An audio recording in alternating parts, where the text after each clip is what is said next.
When I took my very first full-time job as solution engineers, I looked at the offer and immediately said yes. I didn't realize I could negotiate, but you can and you really should. Just think about the difference an added 5% pay bump could make for you, or moving bonus, or added flexibility, or maybe additional benefits. Think about the impact those benefits can have on your life and the lives of those who rely on you. Just think 5% from 100K base, it is already $5,000. Think what you can do with that amount. That's what we have to gain by negotiating. Now I'm proud to share that since taking my first job, I've learned to love the art of negotiation. Being a woman in tech, I know how stressful that process can be. Do you remember that train of thought? I am enough of that pay, guess I can live without that extra bump. Or what if I scare them away by asking too much? Is it familiar to you? Well, it used to be for me. But really, negotiation happened every day. And in this series of videos, I will show you how to start negotiation conversations strong, how to ask for more without coming across as a selfish or entitled, or how to leave the negotiation table with everyone feeling happy about moving forward. So, if you want to get your negotiation skills to the next level, these videos are for you. Are you ready to ask for more? Stitch Fix has resolved a problem of negotiation for their candidates. For those who doesn't know, Stitch Fix is an online personal styling service in the United States.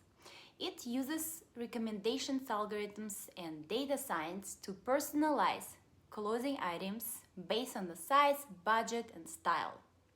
The company was founded in 2011 by Katrina Lake, and she's an American businesswoman and CEO of Stitch Fix today. Why are we talking of Stitch Fix? Because they do not have a place for negotiation. You wonder why? The company don't have salary ranges or bands. The employees have market-based salaries, and everyone at the same level in the same role and location makes the same amount. It is a weird feeling as a candidate, but as an employee, especially if you are not the best negotiator, it is pretty great. As a company focused on women and diversity in general, this practice helps level the playing field. Unfortunately, not all companies like that. One of the biggest mistakes I have observed through my personal experience and stories of my friends, majority thinks that your salary is equal to your worth. What it really boils down to is market economics. So, when you first think about your negotiation, it is important to center yourself on the market value of that position itself, not of you. And you've got to know your market. Consider the title, seniority, industry, location, and any other broad economic trends that might be impacting your industry. As an example, it is not a secret that high-tech powers Bay Area economy. And interesting fact, during COVID-19, cloud companies have grown their revenue. Keep it in mind.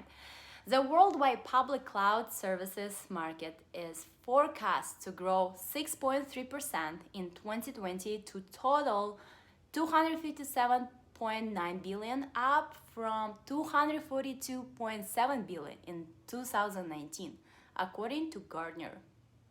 For those who have not heard, Gartner is known as a global research and advisory firm.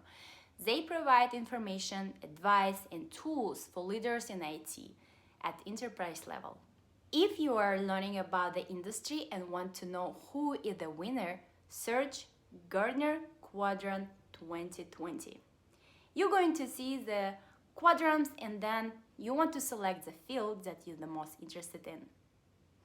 Okay, Come back to knowing your market. We have defined Silicon Valley is a location.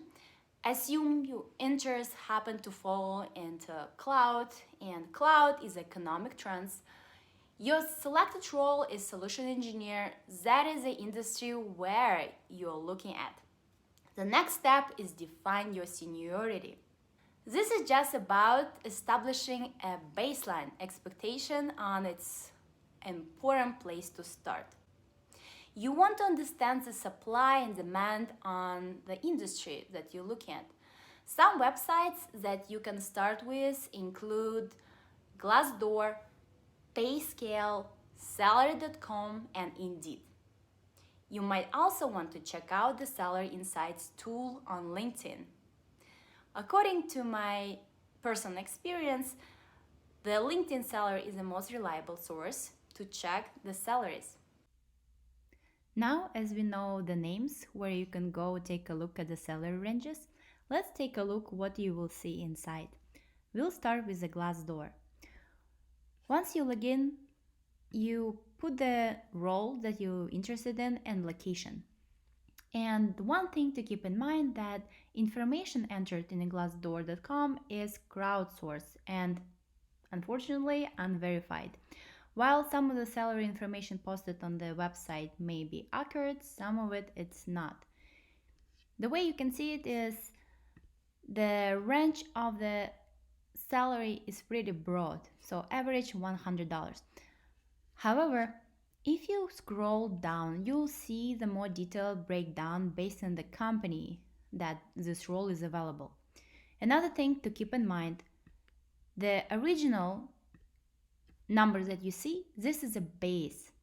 What does it mean? Is being a solution engineer, you're receiving not only base, but also you receive the commission from the sales plus bonuses. Usually it happens quarterly. So as a result, having that base plus all the bonuses and commissions, you're looking somewhere to the number close to the 200K. Having that in mind, you probably do not want to rely only on one resource like Glassdoor. We also talked about Indeed. And looking, this number is really low. And having put San Francisco location, it is absolutely unreasonable. So most likely this salary is not verified. Looking down at the top companies for solution engineer in San Francisco, California, those salaries look more reliable to me and something that you can look up to. With LinkedIn salaries, you can see a detailed breakdown of salaries by job title and location. Here we selected solution engineer salaries and see the base salary comes from 75K to 156K, and the total compensation can go up to 211K.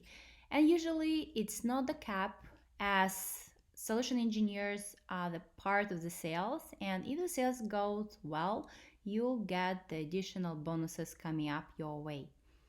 Scrolling down, you also will see the breakdown and the details of your compensation. And last but not least, Blind. Blind is an anonymous community app for the workplace, and originally it was built for the community to discuss the issues if those exist in the company. Last but not least, there you can ask questions how the best you can prepare for the upcoming interview and what kind of the culture inside of the company before you commit to the offer. What you really need to figure out is what is the position worth to the company. Remember, it is stage in the game. It is not about you. It's about the position. If you like the content and would like me to continue that topic, click sum up below. And I'm looking forward to seeing you again to discuss how to evaluate your market growth to be competitive candidate.